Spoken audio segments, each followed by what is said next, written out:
That motion passes unanimously. Agenda item 4, public comments. This time when persons in the audience wishing to address City Council regarding matters not on the agenda may speak. Please complete a speaker card, give it to the back of the room, and give it to the city clerk if you want to speak, so that you may be recognized. Do we have any cards? Yes, Mayor. Jeff Cahan.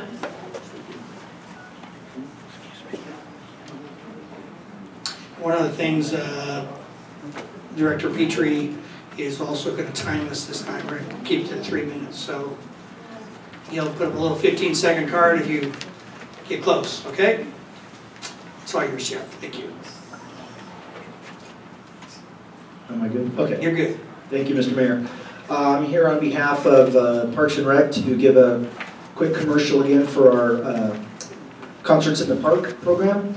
Unfortunately, we had very high heat. As you all remember, a few Fridays ago, it was 117 degrees.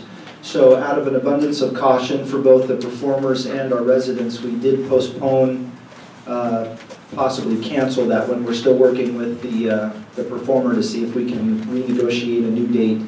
But clearly it was the safety of all involved to not be out in that kind of a heat. But we do have a concert coming up day after tomorrow. Back to our regular schedule, we have the 80s All-Stars, so it's going to be a great tribute to all the great hits from the 80s, so a lot of great dance music, a lot of fun time, so urge the residents to please come out. I know you guys are great supporters of that. I don't remember who was on tap for, okay, Robin, you're on tap for, I won't be there, so I'll be in Las Vegas for my son's 21st birthday. But I love these guys, and I'm really sad that I'm going to miss them because they're a great, great, high-energy group. So July 20th at 6:30 at Pikes Peak Park, come on out and support the Lions Club and all of our other great sponsors that help us put these on. These are all done through donations, and we have a great time. We've had a great year so far. After that, on August 3rd, we're going to have Shotgun Wedding, our country band. And then we close out on August 10th with Yard Sale. For 5 years we had them be our opener band. We've moved them to the end to be the anchor so we can finish up with a great closing concert. And then we'll try to find time for that other concert that got canceled. But Concerts in the Park are a great time for the residents to come out, have a great time out in our park, have a great time just interacting, mingling. The weather's great. Hopefully it won't be as hot. But thank you for the support. You guys are great. I appreciate all the residents that come out. We have a great summer, so thank you for supporting Concerts in the Park. Thank you, Jeff. And on that note, Brian, there's supposed to be some high heat warnings coming this weekend, so please keep a tab on that. Thank you. Cheryl? Bonnie Slaker.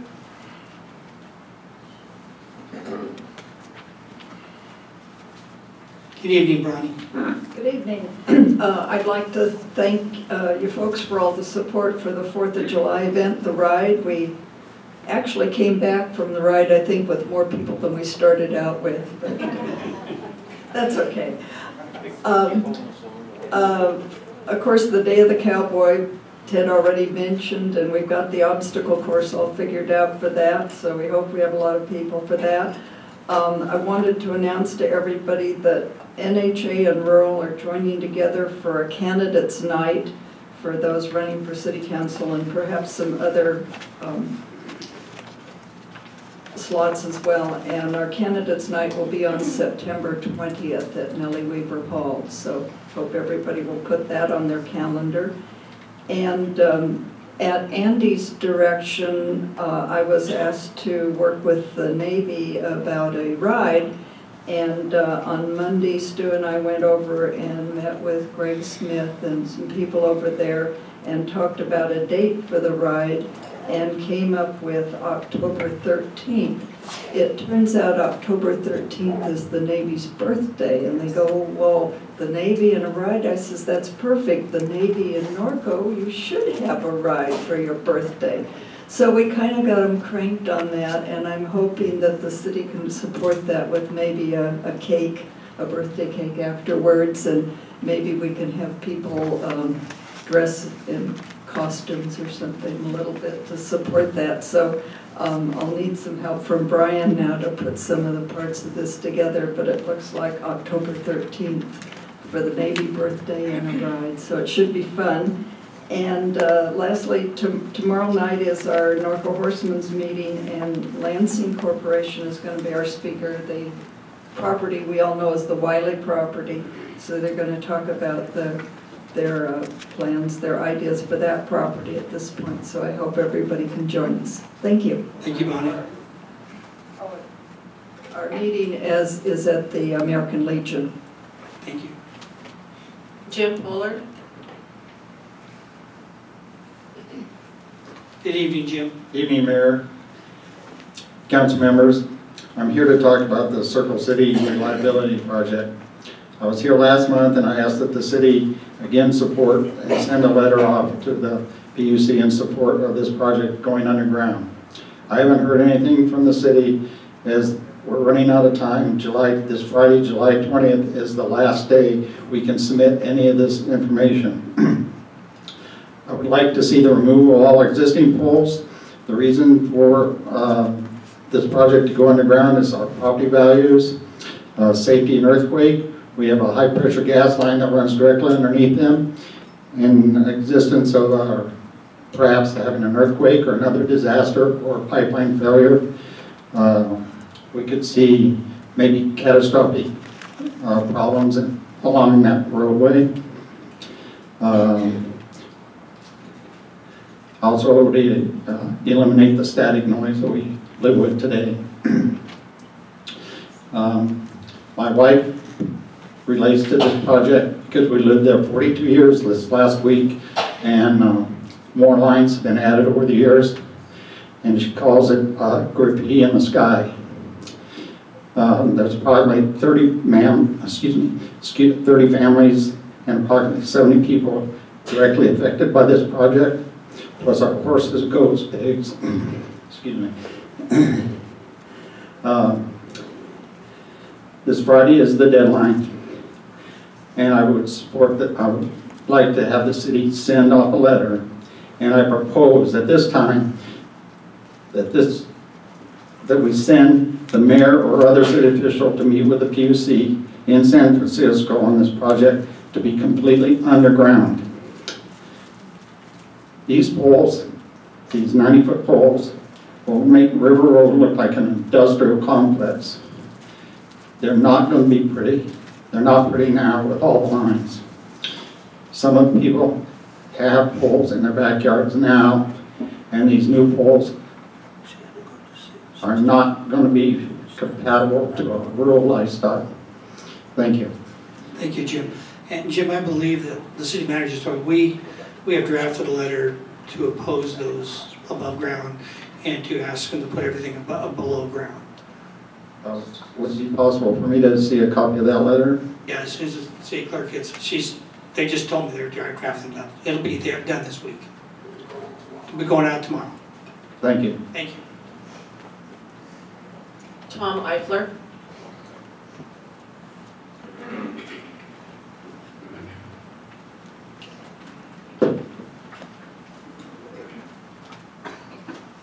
Good evening, Tom. Good evening, everyone. I won't bore you with repeating a lot of what Jim said, but we were here a month ago and spoke our concerns about this Circle City substation project. And the following Wednesday, both of us went over to the CPUC meeting at, well, it used to be the Fender Guitar Museum. And I was kind of disappointed. We didn't see any officials or anybody from Norco there. We did see the City of Corona mayor. She had some good comments to make about the project, how a lot of the industrial areas in Corona are underground, but yet a lot of the most of the residential is above ground. She thought that was backwards. Of course, she'd like to see everything underground, but and then the following night, they had another meeting. CPUC had another meeting in Eastville. I didn't go to that, but Jim went to that, and he didn't see anybody from Norco representing us. And what I passed out to you, I'm not an official petition maker or anything like that. I did it bare bones. I'm running out of time. So I did the best I could. Ran up and down our street. There's 25 homes on our street that's directly affected with these poles in the backyard. I think I've got everybody. It took me 2 weeks to knock on doors and get people to answer. but everyone that came out signed that petition against that. We're not against we're not against the upgrade. We're just against the design. We want it underground. They're digging a trench anyway. CPUC told us they're digging a trench along River Road, and their words to me were the poles are going to be bigger, but there's going to be less lines on them. And the reason why? Because they're going to dig a trench, and that 4/10 of a mile that we're talking about, and they're going to bury telecommunication and all the lower grade power lines are going to go in that trench. Makes no sense to me. I'm sorry, I'm just a carpet cleaner. But it makes sense to me that if you're digging a trench, that's the most expensive part of a project. So dig it a little deeper, a little wider, stick some more conduit in there, and bury everything. On that letter, on that petition letter, I also suggest, which I know a lot of big companies like this don't think ahead, but I do. When I pour a concrete slab, I put extra conduit under there. I may never need it, but it's there for the future. So they can put conduit in there for future upgrade, because these metal power poles they're talking about will definitely hold a lot more lines than what they're proposing. So watch out, because in 6 or 8 years or 10 years, they're going to want to double it again on the power lines. And I'm sorry, but EMFs are dangerous. Some people say they're not. Some people say they are. That's a fight in court. But I just feel really bad and let down that nobody's representing us and nobody's helping us. Now the letter, I appreciate that. What I don't understand is, you know, the surrounding cities around us are not our enemies. So I don't understand why Corona, East Bell, Mariloma, Norco, why some officials can't get together and really drive it home that this is important to us. Now, it's important to our city because the same reason for us homeowners, the property values are going to go down, and which they have been down. 3 homes so far took twice as long, a lot longer to sell at a lower price than what the comps are because of those poles. Tim Hagan was the last one that just sold out, and he was mad as hell because it took him almost 2 years to sell that house, and he had to take less than what the comparable house is without a pole. Now that's important to the city. We gotta wrap it up. I get it, but you know it's important to the city because tax revenue. If our rates are, if our property values are down, so are the tax revenue. You guys are going to be talking about a 1% tax rate tonight. Hey, maybe you wouldn't need that if we just took care of our assets that we already have. And that's my problem. I mean, July 20th, Friday is our deadline. There's supposed to be a meeting in San Francisco.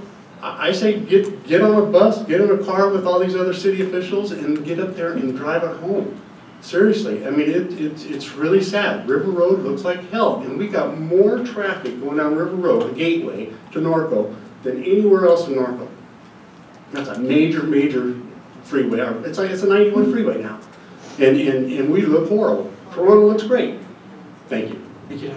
Tom, we're going to include this petition with our letter that we send out to the CPC. Okay. Go ahead, Candy. Yes, even though City of Norco officials were not present at the CPUC presentation, myself, Public Works Director, Deputy City Manager Brian Petrie, we actually had a meeting a couple of weeks ago with Edison official. And we did raise this issue with them in terms of the need to underground it. What we were told at the time by Edison is that Edison is not opposed to undergrounding the infrastructure because obviously there is a cost issue because their recovery of costs is based on whatever they spend on the project. The issue is that actually lies with CPUC who gets to make that determination. So if CPUC directs Edison to underground their well, this is what we were informed during that meeting. Well, I do apologize that I don't, just common citizen, don't hear everything that you guys are doing, so I do appreciate that. But it's just really important that we get this thing there. We appreciate it, Tom. The staff has been working on the same since you got there. That's okay. It's okay. And we don't communicate always well, but this letter will go with the one I signed tomorrow. Okay. Thank you. Shirley. No cards. All right. I close public comments and move it on to item 5A. Andy, is that yours?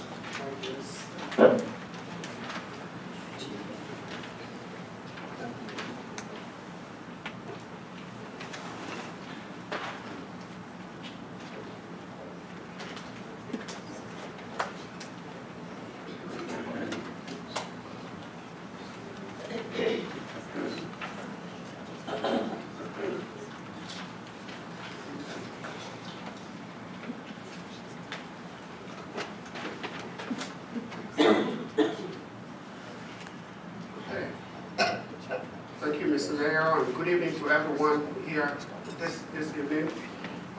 This is a discussion we need to have as a city in terms of how do we find additional revenues to invest in our city infrastructure, as well as preserve our lifestyle and maintain essential city services. If you look at this picture, this is a beautiful picture of Norco with the horse trails, and this is one of the key reasons why folks come to live here in Norco. Today, though, meeting the demands of the services, given rising costs, as well as the shortfall we have with respect to our infrastructure in terms of providing adequate funding for it, we are at a point where existing city revenues, as well as revenues that are projected to come in the future, are simply not going to be enough for the city to continue to invest in infrastructure, as well as maintain essential city services. There are precisely two issues that we're dealing with. One issue is the issue of infrastructure, and this has been a long-running issue here at the city of Norco. You look at our roads, our streets, our trails, and our public facilities, they are in dilapidation condition in many places. And the City Council did recognize this issue back in 2014, and that's when the City Council appointed an ad hoc committee on infrastructure needs and funding options. They provided their report in 2015, and that report identified that there is a funding gap of $4 million per year that the city needs to invest in its infrastructure. In addition to the need for infrastructure, the city also needs to maintain police, fire, and emergency medical services, which has faced significant reductions during the recession, at least maintain them at the current levels. Unfortunately, the projected revenues, along with the fund balance we have, is simply not going to be enough to meet those needs. So in order to preserve the Austin USA lifestyle, Norco needs new revenue sources that is locally controlled. And in order to do that, you, the residents of Norco, would need to provide that support to generate those new revenues. Here's a quick picture of the general fund's current financial condition today. We recently had a study session with the City Council where we looked at 10-year in the future in terms of where the general fund would be.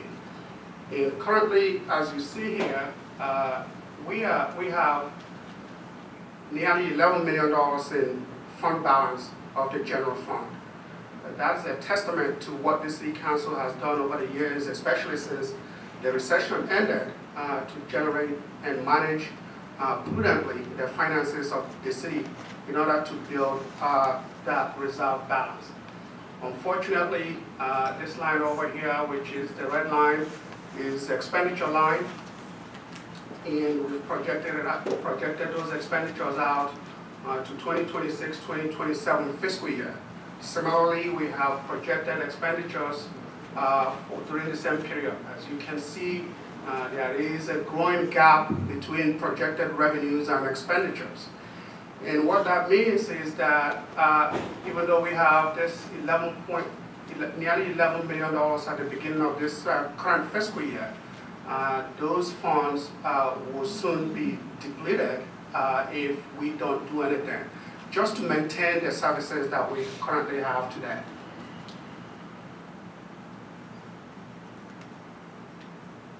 So the question is, how did we get here?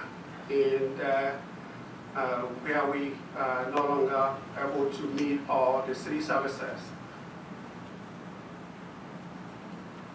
One of the biggest factors that has impacted the city, especially with the city's ability to generate monies to fund infrastructure, is the elimination of the redevelopment agency here in the city of Norco. That cost Norco millions of dollars. As an example, a lot of the infrastructure that the city has put in place over the years, we have built with revenues that came to the city via the redevelopment agency. The fire station on Hillside, that was built with redevelopment agency money. A lot of the work that has been done at Ingalls is built with redevelopment agency money. The fire station on Corridon that was remodeled, renovated with redevelopment agency money. Similarly, a lot of other infrastructure in the city over the years have been done with monies that came to the city via the redevelopment agency. So when the governor eliminated that redevelopment agency, they put the city in a very difficult position in terms of the city's ability to fund for its infrastructure. The Great Recession, which every one of you here is very familiar with, impacted the city quite a bit. That resulted in significant decrease in the city's revenue, especially sales tax revenue. We are still recovering from the impact of that recession, but the reality is that due to that loss of revenues, even though the city council made significant reductions to services, that set us back. However, the issue we are dealing with is not an issue that is unique to the city of Norco. This is the same issue that has been faced by almost all cities in the state of California. Again, that due to state actions, state takeaway of funds, these cities are struggling with their finances. And therefore, many cities have done implemented measures to generate additional locally controlled revenues to deal with the issue. Contrary to a lot of belief, the city doesn't receive a lot of tax revenues, even though there are significant tax revenues that are generated here in the city of Norco. The reality of it is that only insignificant portions of it comes to the city of Norco to be used to provide services that are essential to Norco residents. An example is income tax, which everyone here in this room pays. If you make income here in the state of California, you do pay income taxes. If you're a business here, you make profit, you pay income taxes to the state. Unfortunately, 0% of that income tax you pay as Norco residents or as businesses that operate here in the city comes back to the city to support services that the city provides to the residents and businesses. Similarly, a property tax, even with our limited rooftops and the number of residents that we have, there is still significant property taxes that are generated here in the city of Norco. Unfortunately, based on the way those property tax revenues are distributed, the city of Norco receives only 6% into the city's general fund. The rest of property of nearly $30 million in property tax that was generated here in fiscal year 2016 and 17 was paid out to other entities. There is a breakdown going into the city's general fund of that nearly $30 million generated. The city's general fund received $1.6 million. The rest of it is distributed to other entities and other governments. Similarly, even though sales tax is our largest revenue contributor to the general fund, the reality of it is in this city, over $50 million annually is collected from sales tax. However, our share of it is 1% of the sticker price of taxable items. That is what returns back to the city of Norco. So the current sales tax rate here in the city of Norco is currently 7.75%. The city gets one of that 7.75, which is approximately 13% of the total sales tax revenues that are generated here in the city. Here is how that sales tax revenue that are generated here in the city was distributed for fiscal year 2016-2017. And again, all of those amounts added together amounts to about $50 million in sales tax that was collected from here in the city of Norco, with $6.5 million of that coming back to the city of Norco. So, we do have an issue, is how do we fix that? Fortunately, this is not an issue that the city council can take actions on by themselves to solve the issue that we have, the magnitude of the issue we are dealing with in terms of maintaining our essential city services and investing in infrastructure where we don't have any monies beyond this current fiscal year to invest in our trails, our streets, and our other public facilities. So that is why the residents need to come together to address this issue. In the past, the city has been creative in terms of economic development to generate needed tax dollars, whether it be increasing sales tax here in the city, building additional hotels to generate additional transient occupancy tax to pay for vital city services. These are stuff that city officials can do, but unfortunately, these items currently are not going to generate enough money to pay for, to fund the gap we have in both services as well as infrastructure.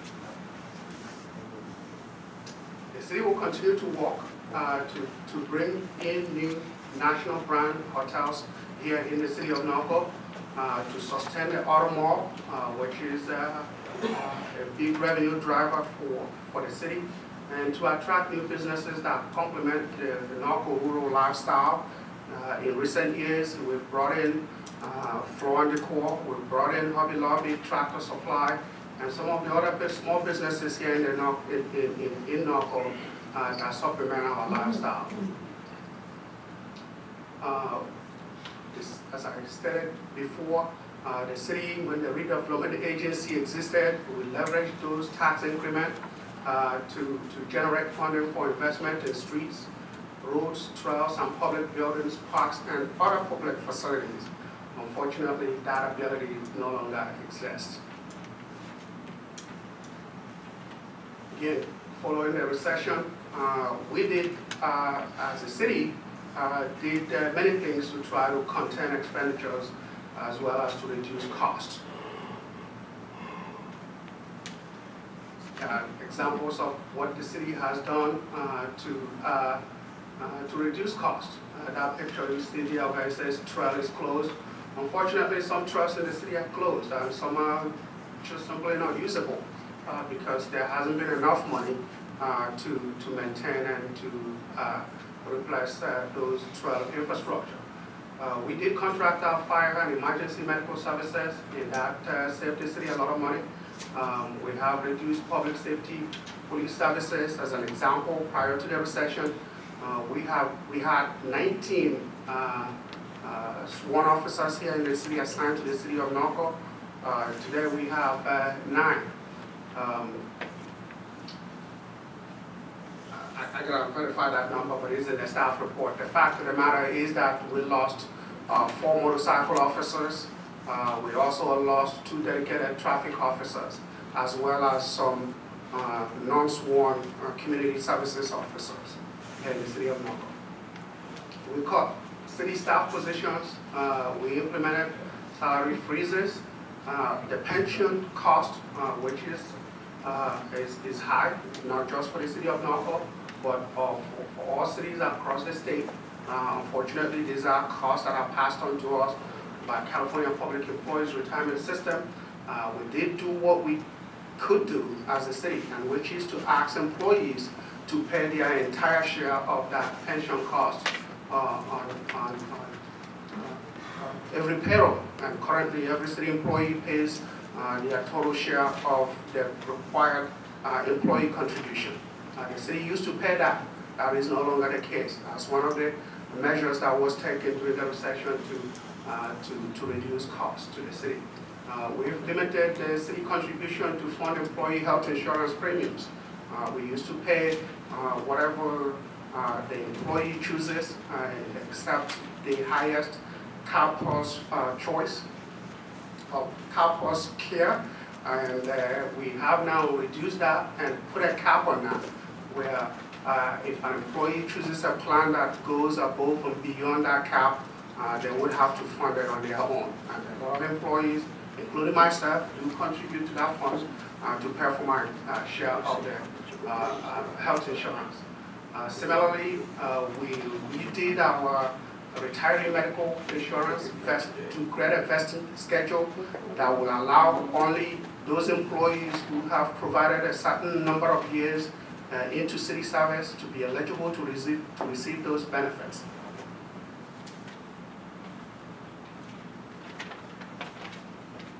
So, how do we solve this issue? Again, it requires the community to come together to generate the additional revenue that is needed to preserve and support the Norco lifestyle, as well as to invest in our infrastructure.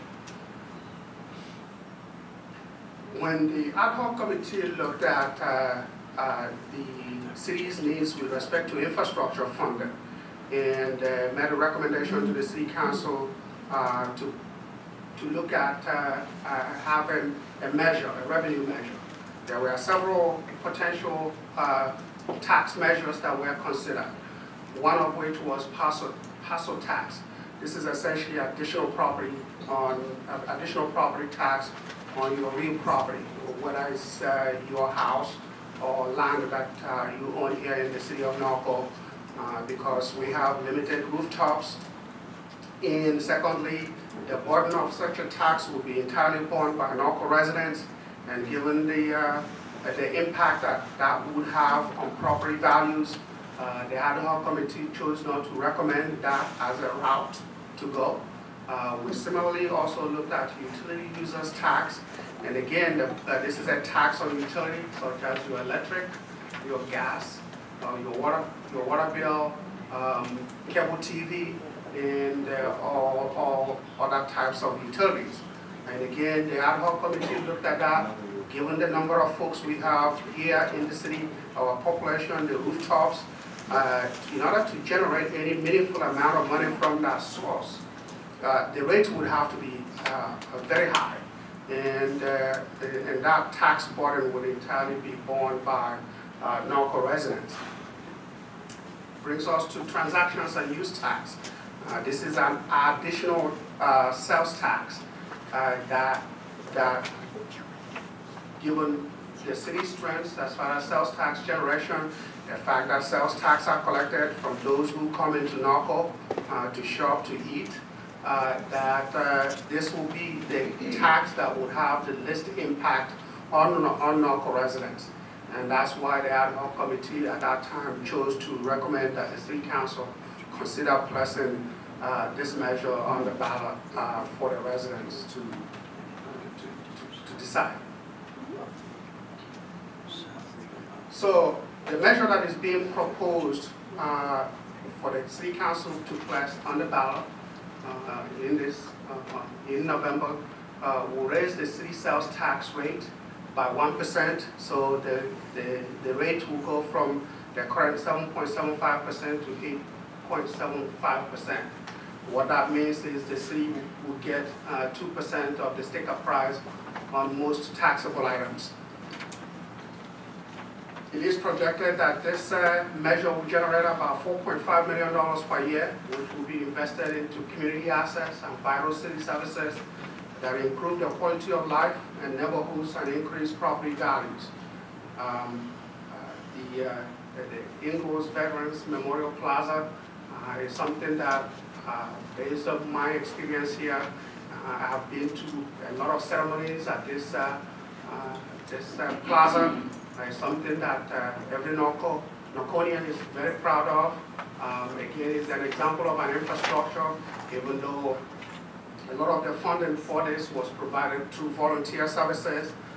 The seed money though that was needed, $500,000 to make this happen was came again through the redevelopment agency monies that were available prior to it being dissolved.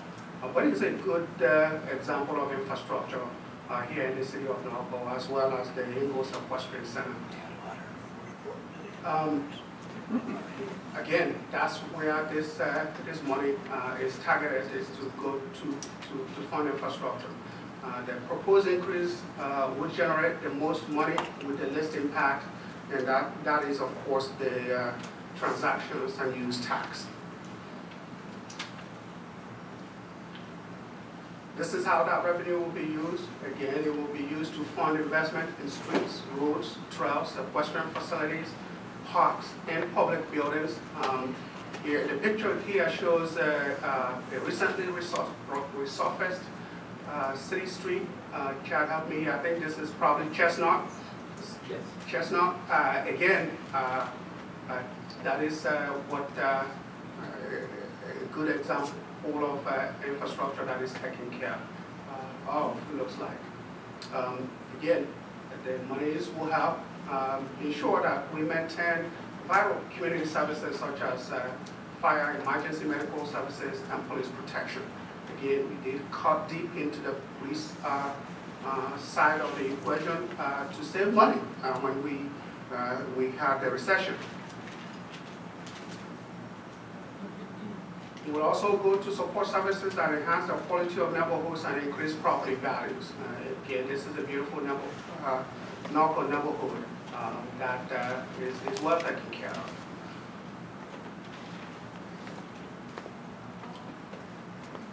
There are obviously going to be some consequences if the city doesn't generate enough revenue to invest back in infrastructure and as well as to maintain these essential city services. One of the things that we have to obviously be cautious about is our open space, our miles of horse trail, large lot lifestyle, and key community assets that I have talked about. That is a picture of Ingles. Is a key community asset. It needs to be preserved. It needs to be maintained. And if money were available, it needs to be built to the master plan that was envisioned. The consequences of not generating money to meet these funding gaps is loss of programs and services, potential closure of parks, trails, public facilities, and community assets. This is an example of a street that we had to close because it was beginning to present a public safety hazard and a liability issue for the city, and therefore it needed to be closed to protect the safety of our residents. There will be further reduction in police. Unfortunately, the cost of fire and emergency medical services, the cost of running a municipal, maintaining a municipal police department is high. And unfortunately, there needs to be a significant reduction to the budget. That's where one of the places that is looked at to do that. Our fire station number 47, which is a picture here, is a fire station that at least I've been told by every CAL FIRE folk that has been through that is one of the best fire stations in the county, and Norco should be proud of it. But again, that was funded from infrastructure redevelopment agency money. Inability to retain and or attract new businesses, and that is essentially true. If the roads are not maintained and the neighborhoods are not in good condition, businesses are not likely to come here, and the ones that are already here are more likely to leave. And finally, there will be a declining quality of life and property values. So this is why we see generating additional revenue as an investment back into the community. Where do we go from here?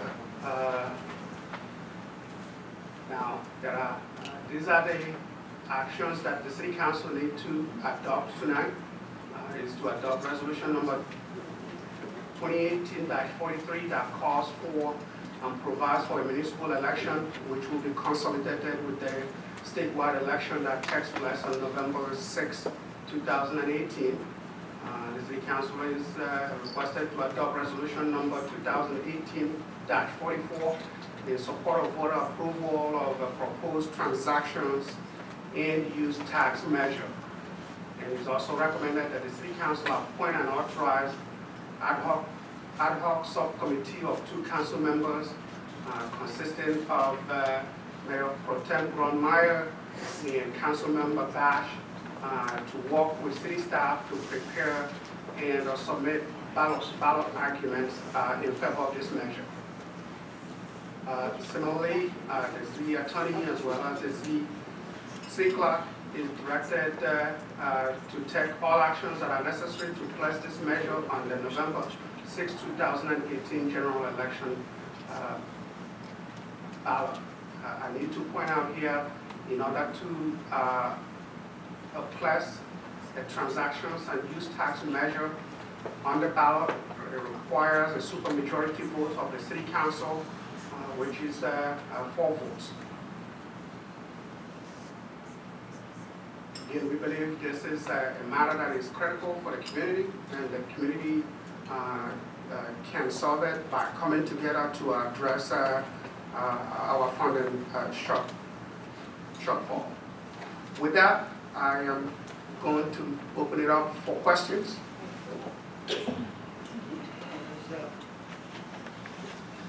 Does council have any questions of staff? Greg? Kevin? Robin? Irwin? Andy, just because I've been questioned on this, and let's clarify a few things. That the community facilities districts, that there's 4 of them in the city, the monies that are collected from those actually go back to pay for bonds, even though they're collected with your property tax.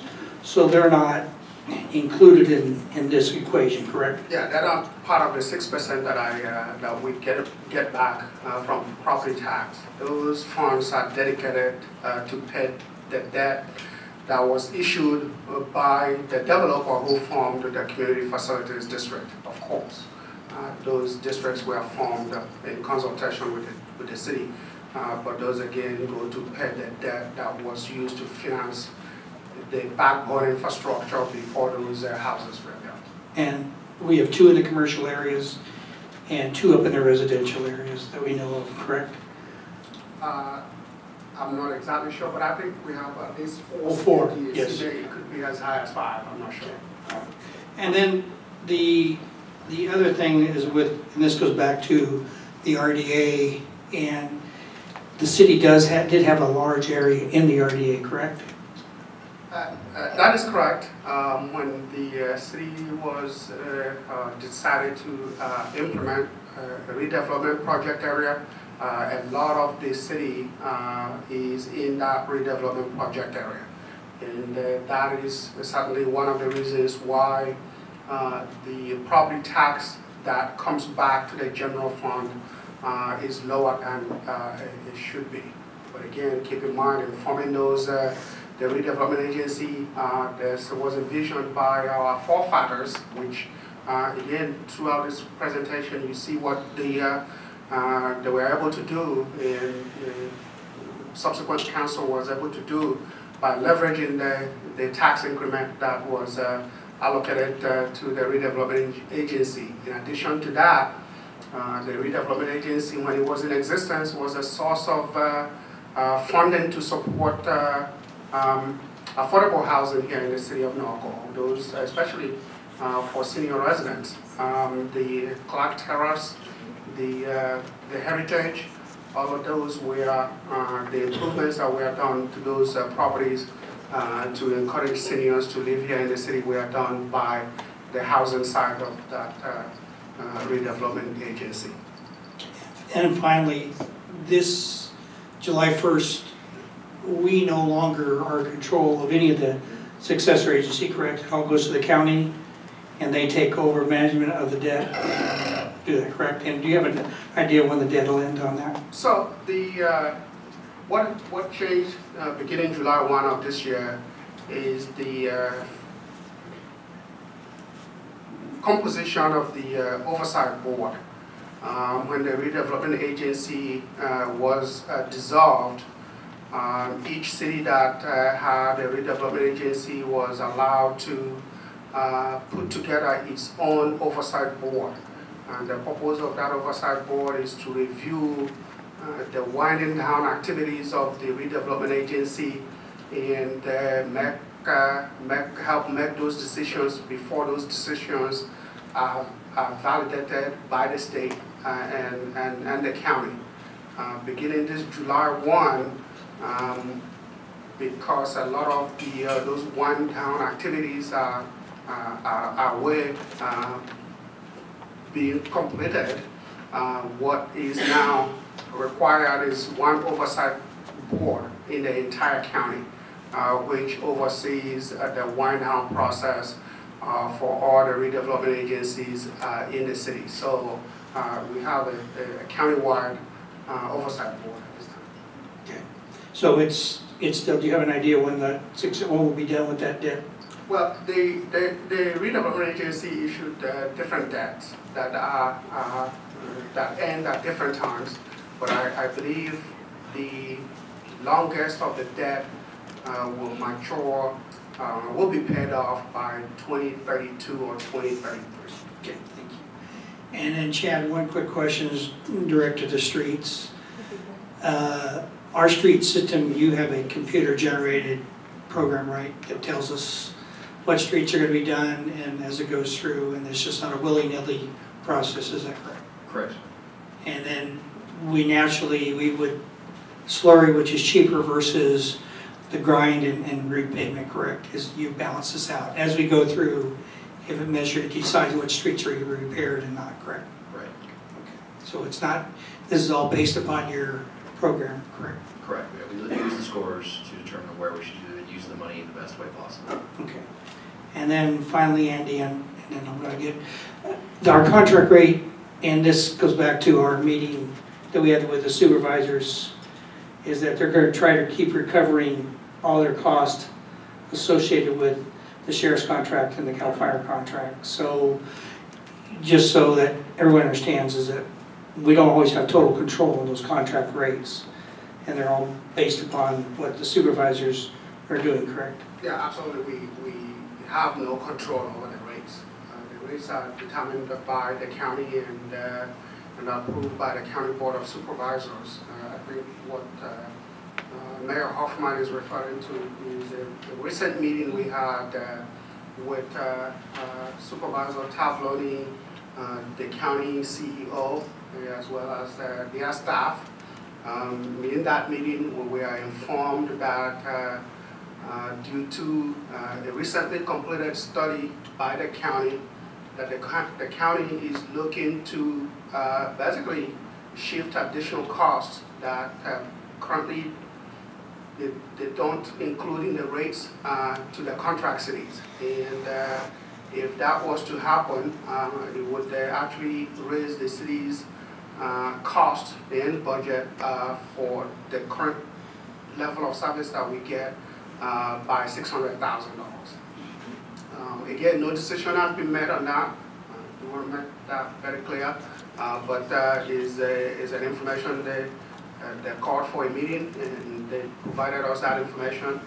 There is still a process of evaluating those costs, and the process after that, those costs are evaluated. They will need to be approved by the entire County Board of Supervisors, and if that happens, then those costs will be passed on to the contract cities. Thank you, Andy. Does the council have any other questions? All right, I'm going to go to the cards. Cheryl? And just a reminder, you have 3 minutes, and Director Petrie will put up his little sign at 15 seconds, and 3 minutes. Okay, Cheryl? Hanover Street.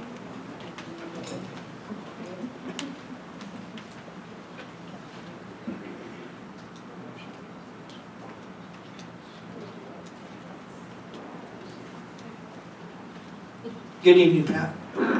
Good evening, Mr. Mayor, council, and staff. Well, I'm going to start the ball rolling by saying I am unequivocally in support of the measure. The 2017 city survey concluded 3 things from a majority of Norco residents. Their priorities were protect our uniqueness, which means our lifestyle, improve public safety, and improve the infrastructure. As mentioned, our city was well aware of Norco's need of a plan for infrastructure repair and continued maintenance. They created an ad hoc committee of intelligent and fiscally responsible fellow Norconians who spent a year and a half diligently and methodically figuring out how to fund the infrastructure needs now and in the future. They submitted the best idea and solution for sharing the cost of road repairs, safety needs, and public use of by all who drive into our town and frequent our I-15 corridor businesses, not just a burden on the residents. I've lived here 40 years, and I'm more than willing to pay a 1% additional taxes on my purchases to ensure another 40 years of Horsetown, USA, which means I'll be shopping when I'm 120. Someone said this idea was foolish. I totally disagree with that. Someone said this measure needed a sunset clause. Well, I'm less concerned about sunsets as I am sunrises over Norco. I want to keep the sun rising over us in perpetuity and protect our uniqueness. Another comment stated that Norco officials need to stay within their budget and cut back on expenses instead of asking for more money. Well, anybody that sits in on these city council proceedings over and over again, and there's quite a few of us, know that that's a total lack of understanding of the city's actual fiscal accountability and prudence. Again, I encourage the council to place this measure on the ballot, and if you love Norco, you'll preserve our lifestyle and pay that 1% sales increase. Thank you. Thank you, Pat. Larry Echo.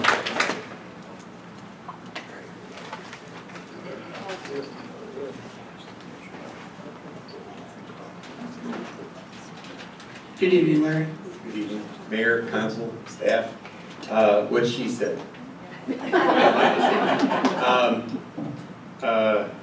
In my personal financial life and in my personal business life, I like to extrapolate. And Andy, I'm sure that you're going to correct me on my numbers if I'm wrong here. Anticipated income, $4 million a year. Anticipated income in a decade, $40 million. Anticipated income from this tax in 20 years, $80 million. We're not talking about a small amount of money here. And let me back up. I'm 100% in favor of this freedom measure for Norco. Now back to it. We're talking about $80 million. And you have to think out into the future. You can't just think for today.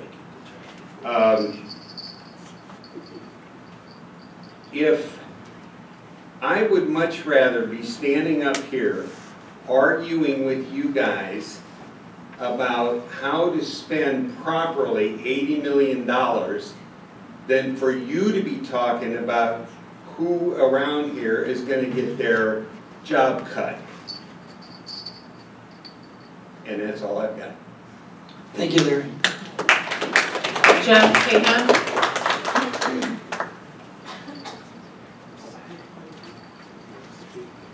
Good evening again, Jeff. Good evening again, Mr. Mayor and Council. I'm not going to really argue, because now's not the time to argue the proponents of the tax or not. The agenda item is for you to put it on the ballot or not. So clearly, I think everybody already knows my position. I do support the tax, but some of the criticisms I've heard is that the council doesn't listen to the citizens. You guys put together that ad hoc committee of about a dozen residents or so who spent 18 diligent months studying and researching and doing their homework, and they looked 20 years out. And yes, Larry, it's more than 80 million. I believe it was 88 million. And that's what it's gonna take to maintain what we've got if we wanna keep this town not just as it is, because it needs some work. So we wanna make it better and then keep it that way. So I urge you, as the agenda item says, to just place it on the ballot and let the residents speak. By listening to the ad hoc committee's recommendation, you can prove to the residents that you do listen to the citizens when you form a committee, because this is what the committee's recommendation was. I went to most of those meetings. I've been to a lot of the budget workshops, and I understand exactly why we're where we are and how that this can help us. And I'm certainly in support of allowing a majority of the visitors to this town help us pay for our lifestyle, because I know that we're not going to be paying for all of this. There's going to be, and I disagree with Andy's 50%, I think it's a lot higher than that personally, that the outsiders are going to help pay, but that's a different discussion. So please, just put it on the ballot and let us have a chance to vote on it. Thank you very much. Thank you, Jim. Dr. Sigrid Williams.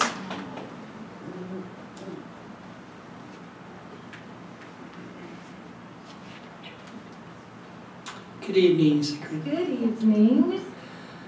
I've been teaching public management and policy courses since 2005. I bring this to your attention to show that I have more than just a general knowledge of government and its workings. I've studied it, I've researched it, I have doctorate and postdoctorate or graduate and postgraduate degrees in it. I've wrote about it, I've lived it, I teach it, and I work it and work in it. My husband and I were invited to meet on June 27th regarding this issue. And it was enlightening, and I appreciated the energy and the time that went into the presentation. You're proposing a ballot measure to increase our sales tax by 1% to be placed in the general fund. You stated this measure is in the city's best interest as it will only require a majority vote. You said the anticipated revenue generated from this tax increase would bring another $4 million into the city, earmarked for public safety, streets, roads, parks, trails, equestrian facilities, and public buildings. You even mentioned without more generated revenue, we could see potential closure of a fire station. If I had to vote on this measure today, my vote would be an emphatic no, and I would like to explain why. First, throughout history, politicians have used grandstanding techniques regarding public safety in hopes of getting what they want out of society, using tax increases to be placed in the general fund. When the money is placed in the general fund, politicians may reallocate these funds elsewhere, and there's nothing we can do about it as citizens. An oversight committee with no legal standing and no power to ensure the funds have been allocated properly is a ruse. And after reading the general budget and the capital improvements, 560 pages, thank you very much for writing so much, I am concerned, very concerned as a matter of fact. In the approved 2018-19 budget, revenue projections from sales that you have written was reduced by $1,000 or $100,000, yet you want to increase sales tax. This is not a sound business strategy. It is apparent by your projections that people are shopping elsewhere. The city has budgeted a salary adjustment of 3% for city employees, which means a salary increase, yet the federal and state cost of living is 2%. The city has earmarked almost $17,000 to a 501c3 nonprofit foundation as a line item. A capital improvement line item of $350,000 for reconstruction of a new traffic signal at Silver Lakes is earmarked for 2019-2020 in your improvement plan. No money is earmarked for trails under the capital improvement, but you have allocated $28,000 in this year's budget, which equates to about 5 cents per linear foot in this town. And I'm really concerned about the $141,000 earmarked for the public art at Ingalls. And having just listened to this presentation a second time now, the salary freezes, I'm a bit concerned there too, because the two highest paid city officials in this town, the first one has had a 27% increase from 2014 to 2017, and the second highest paid city official has had an increase of 10% from 2015 to 2017. So I'm a bit concerned there. If you would like me to support a new tax measure, here is what I'd like to see. Absolute